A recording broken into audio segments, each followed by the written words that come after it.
नमस्कार मंडळी, सगळ्यांना नवरात्रीच्या खूप खूप शुभेच्छा।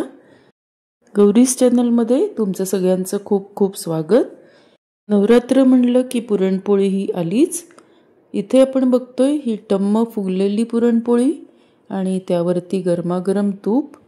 ही कशी करायची, यासाठी प्रमाण काय घ्यायचं, चला तर बघूया। 2 वाट्या हरभरा डाळ इथे आदल्या दिवशी भिजवून घेतली।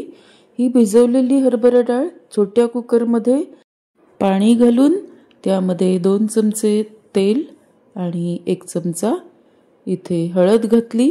कटाची आमटी जेवढी करायची आहे त्या प्रमाणात त्यामध्ये पाणी घालायचं। हळद आणि तेल हे घालून छोट्या कुकरला व्यवस्थित शिजवून घेतली। शिजवलेली डाळ एका चाळणीमध्ये काढून ठेवायची। डाळ आणि डाळीचं पाणी हे सेपरेट होतं। सेपरेट झाल्यानंतर त्याचं जे पाणी आहे त्याचं कटाची आमटी ही बनवायची। डाळ शिजली की नाही हे थोडंसं बोटाने आपण दाबून बघायचं। डाळ अतिशय उत्तम शिजलेली आहे। जेवढी डाळ त्याच्या निम्मा गूळ घालून मिक्सरमधनं अशा पद्धतीने वाटून घ्यायचे आणि ते एका पॅनमध्ये शिजवून घ्यायचे। हे शिजवताना ज्या वेळेला डाव असा उभा राहील याचा अर्थ आपलं पुरण तयार झालं। यानंतर पुरण गार झाल्यानंतर त्याचे लहान लहान अशा पद्धतीने गोळे तयार करायचे। हे गार झालेले तयार गोळे फ्रीजमध्ये आपण ठेवू शकतो। जेव्हा हवे पुरणपोळी त्या प्रमाणातही तुम्ही गरमागरम तव्यावरची पुरणपोळी घरातल्यांना खायला बनवू शकता। भिजवलेल्या कणकेचा एक गोळा घेऊन त्यामध्ये हा पुरणाचा गोळा ठेवून पुरणपोळी लाटायची। इथे आपण बघतोय एक पुरणाचा गोळा आपण यामध्ये ठेवणार।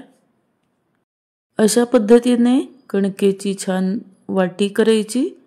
ही अशा पद्धतीने आपण ज्याप्रमाणे मोदक करतो अगदी तसंच त्यामध्ये एक पुरणाचा गोळा ठेवून असा बंद करायचा आणि त्यानंतर वरचं जे कवर असेल जाड ते काढून बाजूला ठेवून द्यायचं। हा उंडा, याला उंडा म्हणतात। हा अशा पद्धतीने लाटायला घ्यायचा आणि त्याची पोळी लाटायची।